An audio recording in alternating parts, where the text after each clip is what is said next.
Hey guys, how are you? Welcome into a Sunday morning edition of the Daily Juice podcast. My name is Matt Perrault, and that audio clip, if you're watching on YouTube, you don't know what I'm talking about. But if you're listening, you heard the most expensive 70-yard run in the history of the Daily Juice.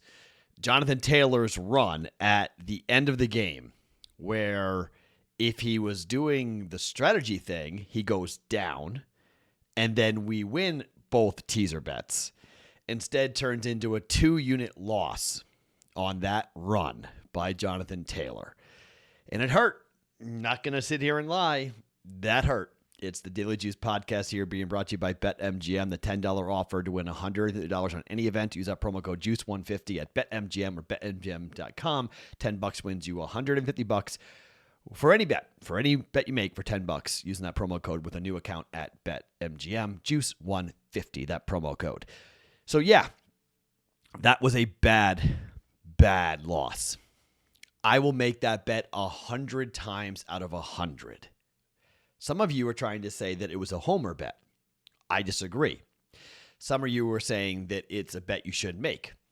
I disagree. We had the under right, and the under, if the Patriots had come back, start playing it out a little bit, and you start realizing that the Patriots, a touchdown in overtime, the over may have hit. The over 46 and a half, somewhere in there, it was in play. So we teased it up to 52, which I think was the right move. Take the under. So that could have hit. Patriots come back.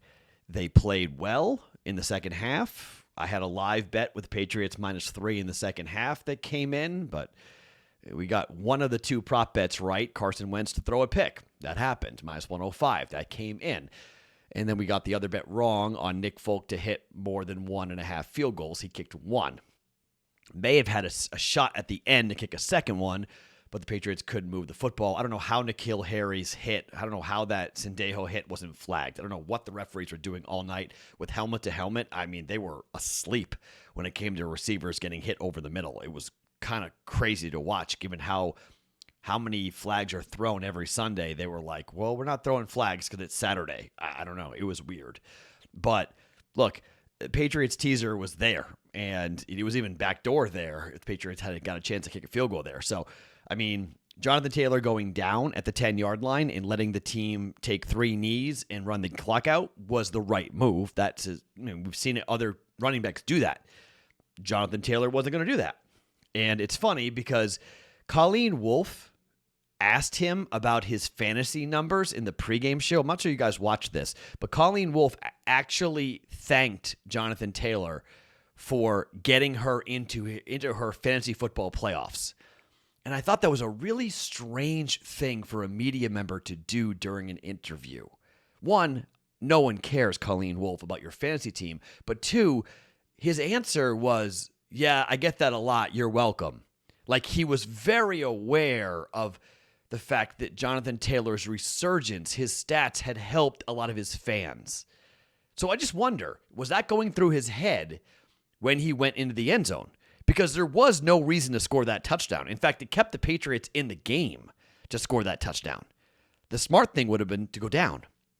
The right thing would have been to go down. But he didn't. He scored. Now, I get it. Players like to score touchdowns, but we've seen other running backs in recent memory, Nick Chubb and others, say, hey, winning the game is more important than me scoring a touchdown. So I'm not going to go and score a touchdown. He didn't do that. So I was screaming, go down, go down, go down. I thought he might go down. I thought the Patriots might catch him from behind, and they didn't. And he scored. And so that turns into a 2-unit loss. Am I bitter? Of course. Am I mad as a Patriot fan? Not really. Because, look, losing the game, fine. I had a personal money line bet on the Patriots, but that's fine. I lost that as well. But it's interesting because the Patriots had a blocked punt touchdown. The Patriots had a pick in the red zone. And the Patriots had, the referees should have called numerous flags over the middle. Didn't happen. The refs weren't their friends. And yet the Patriots were kind of right there, right? They were kind of, right in the scheme of things. They had that one busted. Dante Hightower missed the tackle, and that sprung Jonathan Taylor. And frankly, Dante Hightower cannot miss that tackle. Like, you just can't miss that tackle in that moment. But he did. And so Jonathan Taylor off to the races. He's gone. Touchdown, Colts win. So really costly. But the Patriots played pretty well. I mean, they stuck around, and I still will say this, though. I mean, I still think the Patriots are in real trouble next week against the Bills. I know a lot of you guys are like, wait, what? I'm serious. I've been saying this for 3 weeks. I thought the Patriots were going to win at Buffalo. I think they'll lose at home if the weather is right. Now, the weather, we'll see what the weather looks like. It's, December in Foxborough. It could be awful. It could be a snowstorm. It could be windy. It could be cold. It could be rainy. We'll see. But if the weather is like 45, 50 degrees and sunny, it's uh-oh time for the Patriots offense, okay? I think they're going to need to try to score 27, 30 points, and I just don't think they can do that to keep up with the Bills. So next week, I will be on the Bills. I'm telling everybody I'm going to be on the Bills, pretty much from 3 weeks ago that the Bills should beat the Patriots. And the Patriots, I think, are getting into the postseason as a wild card. I have a plus 110 bet on the Patriots to win the division. I still think they can win the division. I need them to win the division for that Belichick plus 350 Coach of the Year bet to be really secure. He could still win it, but it's going to be a little more difficult if they're a wild card team and not winning the division outright. But, so here we are. Okay, so let's just talk about today for a second as a big picture. This is the most impossible NFL card ever. Not only are there are COVID problems all over the league. Not only have we seen multiple games be moved to Monday and Tuesday, games that were supposed to be played Saturday and Sunday, but now we've got lines of 9, 10, 11, 12. By the time Dan Harris and I get together for the live stream, and it's late here, we watched that Jake Paul debacle. I'll talk more about that here in just 1 second, but I was up watching that, so this is being taped relatively late. By the time we do that live stream at 8 o'clock in the morning Pacific, 11 a.m. Eastern, I don't know what the lines are going to be. The lines might be just outrageously big. And laying double-digit favorites this year in the NFL has been pretty smart. It's been profitable just to lay the points, even though the public hates to do it. They don't like laying these big point spreads. I don't like laying big point spreads, but, I mean, it's nuts. It really is crazy. And look, there are 2 games that I'm against the market. I bet the Titans minus 1.5. They are now catching 1.5, and they qualify for a Wong teaser. So the Wong teaser, which is 9-4 on the year, I don't know what I'm going to do with that. Titans minus 1.5. Now they're catching 1.5. They may get teased up to 7.5 or higher. And then you got the Bengals at plus 3. They qualify. And the Packers at minus 7. They qualify for a Wong teaser. So there are 3 teams that at the time right now of taping qualify to be part of the Wong teaser. I just don't know which 3 I'm going to take. I'm already on the Titans minus 1.5, so I'll probably stay away from that game so I don't get burned like I did with the Patriots where I lost 2 bets already. And, well, this just feels like a teaser weekend to me. I just don't know what to do with any of these games. So I've got one teaser for you here to go along with my Titans bet. And I have one NBA bet to give you for a half a unit that you probably won't like. If you want to fade all these plays, I have no problem with you guys fading these picks. I really don't. But to call that Patriots bet a bad bet because I'm a Patriot fan is stupid. Okay, I'm sorry. That was not a bad bet. I will make that bet 100 times out of 100. Yeah, I lost. Okay, absolutely. But that was just a whole number of things had to go wrong for us to get there. And losing bets are losing bets. But my process was right. The bet was right. The pick was right. It just didn't come in. That's part of gambling, okay? That just is what happens. It hurts. It stinks. But that's just part of gambling. So I came back with my Daily Juice shirt today because it is the holiday season, so I thought let's wear it twice. FantasyPros.com/shop to go and get up this bad boy. They got all different colors. You guys can wear this, and it's in black, and it's in gray, and this is blue, if you can't really tell by the video. But FantasyPros.com/shop, and then search Daily Juice. You guys can buy one of these t-shirts for yourself or for someone who is a big Daily Juice fan. Cheap, inexpensive, $15, $16 for a t-shirt. It's not bad. And you guys can have it for the Daily Juice for Christmas coming up. So just a reminder on that as we get near the shipping deadline for Christmas to get it in time for Christmas. You want to get on that because we're running out of days before the big guy gets into his sleigh and heads on out to your neck of the woods. Okay, so like I mentioned, Titans minus 1.5 was the play we gave up before. I'm already on the wrong side of that. I like the Bengals plus 3 today, but They may be part of a teaser. Packers as well. So we'll figure that whole thing out. We were watching the Jake Paul fight, and I'm just going to say this, okay? It's hard to call something rigged because you don't have any evidence of it, except that Tyron Woodley dropped his hand, and I've never seen that. When you see a punch coming, you drop your hand. Jake Paul's been headhunting the entire night, and you drop your hand, and he got hit, and he got hit hard enough that you could buy it being a knockout, but to knock him cold like that, to stiffen him up, it's hard for me to get my head around that. But Tyron Woodley, Ben Askren, and Nate Robinson are not professional boxers, okay? So if you like Jake Paul, good for you. I'm glad you like Jake Paul. It's entertainment. Boxing, for the most part, is a money grab, right? I mean, all combat sports. It's a money grab in any form or fashion. It's the oldest form of gambling. It's the oldest form of entertainment that we have. You know, one man versus another man, and let's see who wins, who's stronger in a certain discipline. But until Jake Paul fights anybody with a real professional fight for boxing on their record, I'm not going to respect Jake Paul. It's a sideshow. If you buy into it, congratulations. That's great. I will never buy into it. I won't buy the fights. I have other means of finding my way to watching those fights. And, you know, it's just doing it my due diligence. But, you know, I actually thought Woodley was live, and I put a very small $25 bet on Woodley to win the fight at plus 275 because I thought a trilogy fight would have made even more money for Jake Paul. But didn't happen. Instead, he gets as the DAZN boxing Twitter handle called it, an iconic moment. Give me a break. That was not an iconic moment, okay? That's just such an embarrassment to call that of all the things in boxing. But that's where boxing is, unfortunately, right? We're searching around, and we're caught with, you know, a YouTuber. A YouTuber.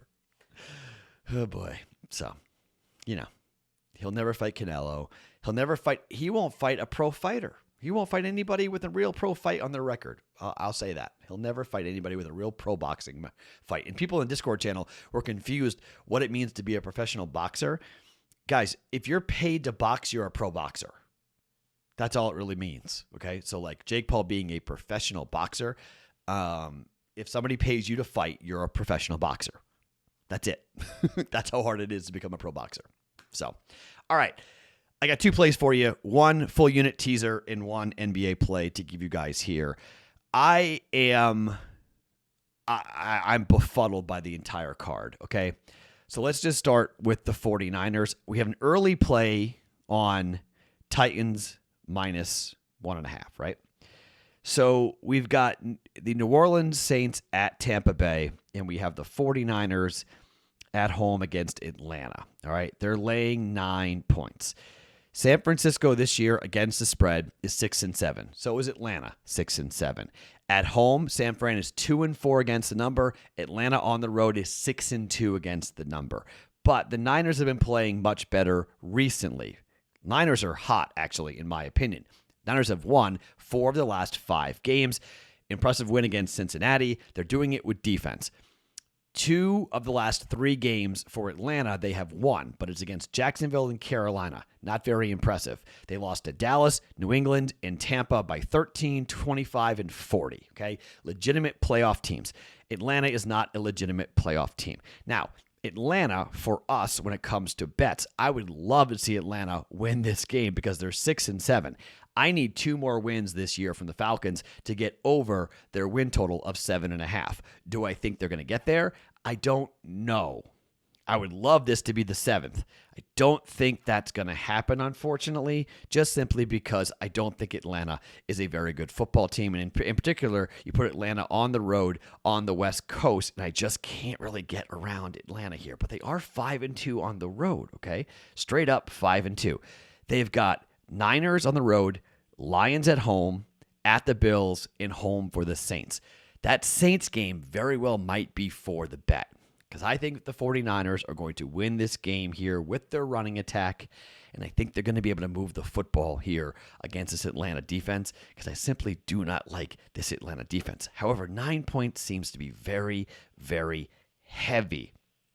Niners run the ball 4.3 yards per carry. Atlanta gives up 4.2 yards per rush, 117 yards on the ground here, nearly 1 touchdown rushing a game. San Fran runs 1.3 touchdowns a game.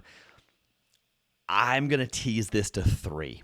Okay, I'm going to take the 9 and I'm going to tease it down to 3. 49ers at home, laying 3 against Atlanta. I think they win the game by 7 to 10 points. So I think the teaser is a smart play here to kind of move this number down. I just feel like 9 feels heavy because of Atlanta's 5-2 mark on the road. But maybe this number should be a little higher. I don't know. But I don't think Atlanta wins the game outright. So that's why I'm going to tease the Niners -3 San Francisco. First leg.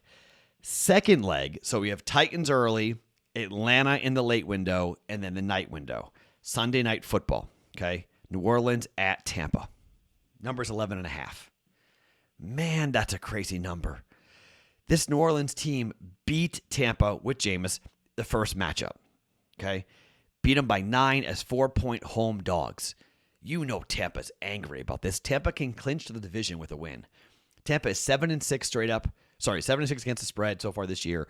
They are 5-1 at home against the spread. However, New Orleans is 6-7 against the spread this year, but they're 5-3 on the road. They're a better road team against the spread than they are a home team. New Orleans has been bad. They have lost 5 of the last 6 games, but they did blow out the Jets last week. Okay, lost by 2 to Atlanta, 2 to Tennessee, 11 to Philadelphia, 25 to Buffalo, and 10 to the Dallas Cowboys. This is a big rivalry game. I'm going to tease this down from 11.5 down to 5.5. Okay. 49ers -3. Tampa Bay -5.5. 1 unit -120. Okay. 2 bets, 3 games. I will have a Wong teaser during the live stream, 11 a.m. Eastern, YouTube for Betting Pros. I will have one more full unit bet. Wong teaser will be played. What it's going to be, I'm not sure. We'll see. I do have one NBA play to give you for a half a unit. And I may only have 2 player props going. I may have 4. I don't know. But here is a half a unit play that I'm going to do it. I'm going to step in front of this train that is the Cleveland Cavaliers. The Cleveland Cavaliers have covered 14 consecutive times. The number is -5. Atlanta -5 is where I got this tonight. Atlanta at home is 7-8 against the spread, but it has been a rough run for them at home, okay? Last 3 times at home. Home for Denver, they laid 3.5 points. They lost by 18. Houston, okay, laying 10.5, lost by 6. Brooklyn, lost by 8. One caveat, so last 5 games at home, the Hawks have failed to cover, okay? Last 5. And now you got a 14 straight covers coming in here. They won by 35 against Houston 2 games ago in the game that we bet that nice. Tried to get in front of this because of Houston, and we lost. If Trey is out, I'm punting. Okay? FYI, if Trey's not available, I'm out of this bet. All right? So this bet is made with Trey there. If Trey plays. So just FYI, it's official for right now unless we see a big out. And if we don't see Trey play in this game, I'm not going to back the Atlanta Hawks at home. Okay? He's questionable. We'll see if he's able to play here. And, I don't know. We'll see what Trae Young looks like. Okay? But if Trae Young is playing in this game, we'll be in it. Okay? Hawks -5 at home against the Cavaliers, which is so crazy. But I've been on, without DeAndre Hunter, they've been tough. Bogdanovich is out. That's been tough. But Trae Young is day-to-day. We'll see what he winds up happening. Last time out at home against Denver, which was, yesterday? Yeah, it was 2 days ago. Lost 133 to 115. It is kind of crazy to watch. They lost by 18 points as 3.5 point home favorites. Lost by 18.5. But again, need Trae Young to play. If Trae Young plays, we'll say that the streak ends here for the Cleveland Cavaliers. 14 consecutive. They're on a back-to-back. Played last night and covered. Here they are with 14 straight. I'll get involved here. I'll get in front of this train one more time. Okay, one more time. half a unit. I lost a half a unit bet already. If it happens again, then I'm done. There'll be a 1 full unit loss on trying to fade the Cavaliers and pick when this streak is going to end. Again, if Trae Young's available. So Trae Young's got to play. But if Trae Young plays, I think the Hawks are due here. They're 8-7 straight up at home. They've been ice cold at home. They're due to have a crazy game, have a crazy shooting game, and the legs are due to go for the Cleveland Cavaliers here. Numbers probably a little bit lower than it's supposed to, just because Cleveland's been covering so much. Line probably should be a little bit higher. If you look at the numbers here, I mean, it's been absolutely crazy to look at Cleveland, but now they are 19-12. They're first in the Central. They've won 6 games in a row after winning. After winning against the Bucks last night. So now you've got a 119-190 performance for them. Like, what the? They've won on this streak 1, 2, 3, 4, 5, 6 games in a row that they've won. They've won these games 115-92, 123-106, 117-103, 105-94, 124-89, and 119-90. So here we go with the back-to-back. Played last night. Bucks were shorthanded, so they get this victory. Again, as long as the Hawks aren't shorthanded and they've got Trae Young, I'll go and lay the 5 here with the Hawks. If Trae Young is out, this number probably will crash, and I'm guessing this number will be somewhere like around like 3, 2, maybe a pick. I don't know. I don't know how many points you want to give to Trae Young, but let's watch that. But if Trae Young is good to go here for this game, it is a 7:30 Eastern time tip, so we'll have some time during the day to figure out what's going on with this before it officially goes live. But right now, that's going to be the play. Hawks to cover -5 at home against the Cavaliers to break the streak. Yes, I'm getting in front of this. Maybe I'm stupid. Hawks have been my team this year, but they've been ice cold. That's the last 5 games they've not covered. It's a tough day. You want to fade all these bets? I'm not going to get upset at all because it's a tough day. I'm expecting to be kind of, probably into the McAllen coming up later on today here on the podcast. I will talk to you for the BettingPros Daily Juice live stream coming up with Dan Harris and myself, 11 a.m. Eastern time on the BettingPros YouTube channel. Once again, we are going Bucks -5.5, Niners -3 for 1 unit, Hawks -5 for a half a unit. Player props all to come. It's going to be such a hard week. I mean, this day for player props, are you kidding me? How many players are out? And just a bad Sunday. But we got football Sunday, Monday, Tuesday, Thursday. Like, it's just ridiculous how many games. We got college games to bet on Wednesday, bowl games on Wednesday. It's a crazy time of the year. My name is Matt Perrault. Follow me on Twitter @SportsTalkMatt. Each and every morning, it's the Daily Juice Podcast. Always being brought to you by BetMGM.